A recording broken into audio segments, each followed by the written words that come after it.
Hello guys, welcome back, and today we're going to be talking about the April month of review for the Texas Rangers of the MLB. Now, of course, I know I cover NHL hockey most of the time on this channel, but if you didn't know, the MLB is basically my second favorite sport out of the four major sports, and I like to watch it. It was my first really original sport. Hockey I didn't even get into until like 4 years ago, so baseball was the thing that I grew up with, and of course, covering the Texas Rangers this season at least hasn't been very fun. Now, last season I made terrible videos covering each series of the Texas Rangers, but they were pretty bad, so don't watch them. But I realized that it's going to be hard with that, covering the NHL and covering every single series for the Rangers, so I'm just going to group it into months. We're going to go for April, May, and all the way down until, I guess, October, and we're going to go through every single month here, every single month, 1 month at a time, and it's not going to look too good, not looking like we're going to get November baseball here, but it's going to be an interesting series for who develops and how it plays out. Of course, it hasn't been a great start for the Rangers, has it?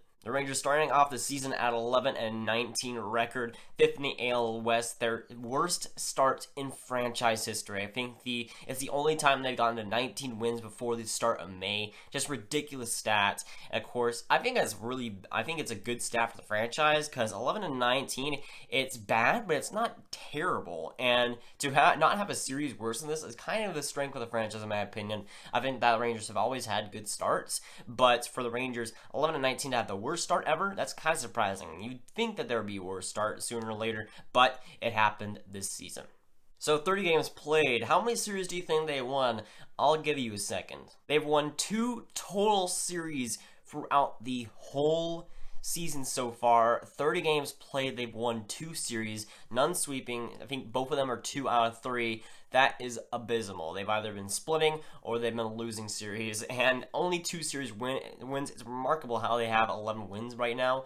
Winning 2 series, that's pretty egregious. And they have a man record, but with 2 series win, you'd think it'd be a lot worse. And the AL West, 5th in the AL West. The closest team in front of them is the Oakland Athletics at 14-14, doing very well for what a lot of people expected. And yes, they are pretty banged up, especially on the batting side of things. You got Rougned Odor, a hamstring. He's set to return in mid-May, late May, somewhat in that May area. Then you have Elvis Andrus with an elbow, out indefinitely. We don't know when he's returning either. Then you got Adrian Beltre, hamstring, early May. He had that injury, I think, late in April, I think around the 20th, something like that. He's coming back early in this month, though, so he's not out for too long. He's only on a 10-day DL there. And last but not least, Martin Perez, elbow, out indefinitely, and that might be good for him because he had upwards of a 9 ERA, just abysmal. Let's go for the team stats compared to the rest of the league. Let's start with the batting. They're 22nd overall in average with a .234 average. Not good at all. That's a lot below league average there. 17th in hits, .234. So they're around league average in hits, so that's better than the batting average. Then 22nd in runs, not scoring a lot of runs and not getting any runs home. That's not good at all. 22nd is in the bottom of the barrel for the league, and second in getting struck out at .281. This team does not like to make contact very much. And on the pitching side, it doesn't get any better, with the ERA 23rd in the league with a .475. Ouch, let's just say that.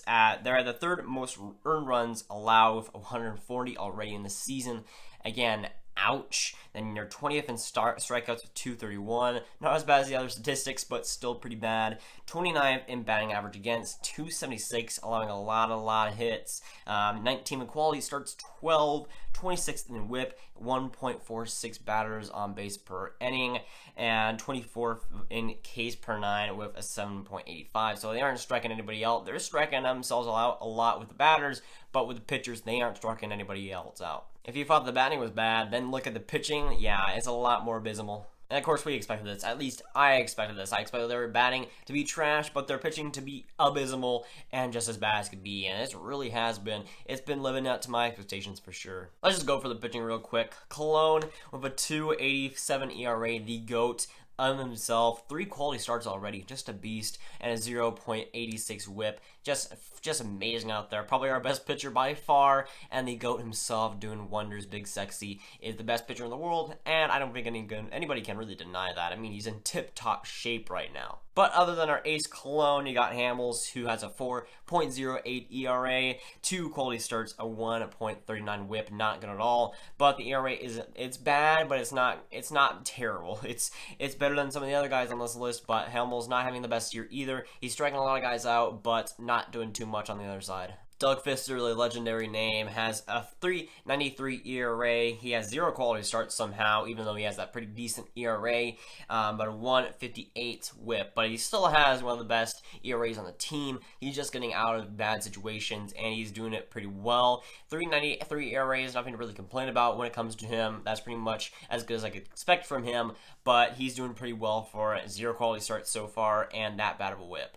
Then you have Matt Moore, who has a 5.33 ERA, 1 quality start, and a 1.70 WHIP. And I don't really need to explain why he's bad. You can already tell by that ERA. He's doing pretty badly. Then we head over to Mike Minor, who has a 4.33 ERA, 1 quality start, and a 1.15 WHIP. So kind of the opposite of Fister, where he has a lesser ERA, but he's not getting a lot of guys on base. He's not allowing a lot of guys on base, but he's still allowing a lot of runs. 4.33 ERA is not terrible. It's not great either, so you'd want a little bit more from him still. And last but not least, you have Perez, who has a 9.67 ERA before getting injured, 1 quality start, and a 2.37 WHIP. I don't think I've ever seen a WHIP that bad. I don't think I've ever seen an ERA that bad. Perez obviously hasn't had a start that great, and I think that obviously those stats are elite. I don't know if you guys could tell that, but I can obviously see that he's doing fantastic. But with a 9.67 ERA, yeah, I'm going to cut the sarcasm. He's doing probably the worst pitching I've ever seen. Just every time I see him, he's man, he's just doing terrible. And it sucks because a lot of the games I end up seeing are games that Martin Perez starts. It's weird. I don't know why, but he is just trash every time I see him. And obviously the stats are backing that up. And with the batters, I'm just going to quickly go through this. We're going to start with the batting average. Beltre with a 3.10 batting average in 24 games played. Gallo, 30 games played, 2.16 batting average. Andrews, 14 games played, of course, before the injury. 3.27 batting average, which was great before he got injured, of course. You got Mazzara with a 2.84 batting average in 29 games played. And then you got Kenner Filifa, a rookie there, with 18 games played, 2.58 batting average. Profar, 24 games played, 2.43 batting average. Chu with a 29 games played, 2.41 batting average, not great either. Odor, before he got injured, 11 games played and a 2.06 batting average, not good at all. Trinos, 22 games played, 182 batting average, not good at all, of course. And Robinson, 23 games played, 176 average, gross. So let's go for the WAR, shall we? Elvis Andrus leading the team with a 0.7 WAR, and that's with him missing about 15 more games than a guy like Gallo. There's other guys like Beltre with a 0.4 WAR. You get other guys like Mazzaro with a 0.4 WAR, Chu 0.4, Profar 0.4. A couple of guys under the 0 mark with a minus 0.2 Odor. He's only played 11 games though, and Chirinos with a 0.4. We're not doing too well, and Robinson with a 0.3, and I might go on a little rant about Robinson. Robinson has continued to play well. I mean, he's in the bottom of the lineup, so you don't expect too much from him. But a 176 average is unacceptable, especially in the MLB. That just cannot happen in today's league. He's leading the team in strikeouts. He's just played way too much time for how much he's producing, and he definitely does not deserve to get a roster spot. He definitely does not deserve to be in the MLB, that's for sure. Robinson has not played well. He's okay defensively, but he's not great. But Robinson definitely does not deserve to be in the MLB, at least with that batting average. That batting average alone should tell him to be sent down, and he definitely does not deserve that spot, at least from the playing time so far. Chirinos with a 182 average is second on the team in home runs, though. So basically, whenever he's getting a hit, he's been getting it out of the park, which is weird. So he's really power or nothing this season, at least so far. But that 182 average is not looking too good for him. And at least he's homering, because if he didn't have that, it would look pretty bad for him. But Andrews, again, having a great season, at least on track to be, and then getting injured again. He's going to come back, I hope, in the next couple of months, but you never know. I mean, out indefinitely, we never know that. that. So at least Andrews was having a good season, but again, having a great season again, but being injured is like a pattern. Whenever he does have a good season, he gets injured, but whenever he has a mess season, he's always playing the full season, which is aggravating because we want to see him having his best potential, and whenever he seems to do that, he seems to be either injured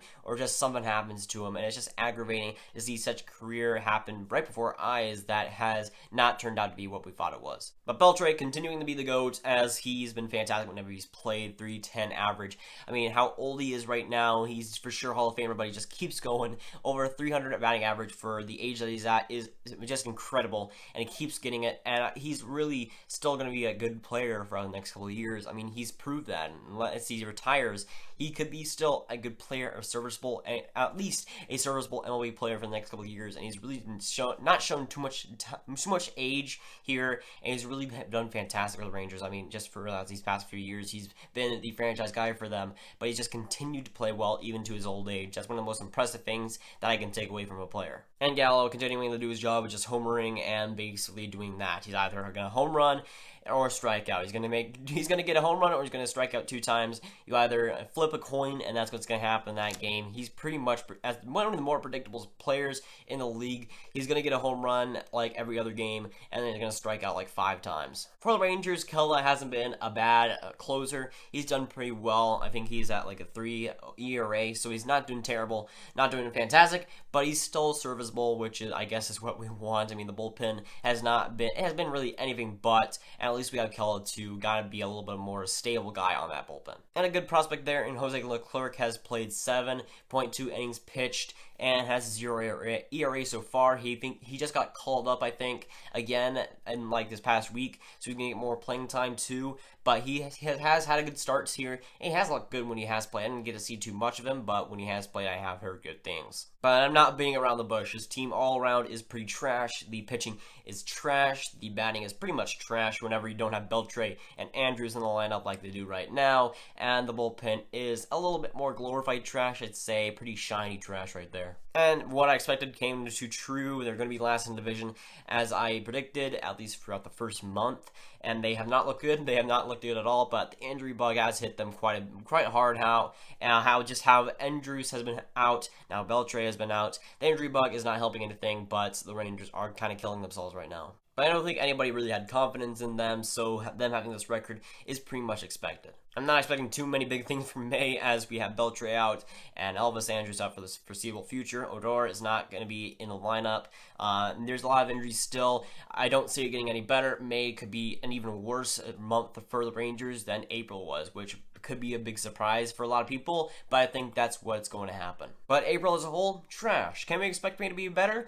I don't think you should bet on it. But again, if you keep your expectations low for the Texas Rangers, they're going to be a lot better for you. I mean, if you want to be a fan of the Texas Rangers, you got to have low expectations, at least for the next few years, because it's going to be bad, a lot worse than it is now, especially when Beltre retires and as Elvis Andrews gets older, and when Bartolo Colon isn't saving this team, it's going to be a dumpster fire. I mean, this team already is a dumpster fire, but it's going to be an even worse dumpster fire in, let's say, next season or the season above that. But the main takeaway from this April is exactly what I expected. This team is trash, and in May, it might be even worse. So just prepare yourselves. But that's going to, guys. Like, just going to not ring that bell if you haven't. Tell me down below what you thought of this month for the Rangers. If you think May will be any better, I doubt it, but you could make a good case for it. And I'll see you guys later.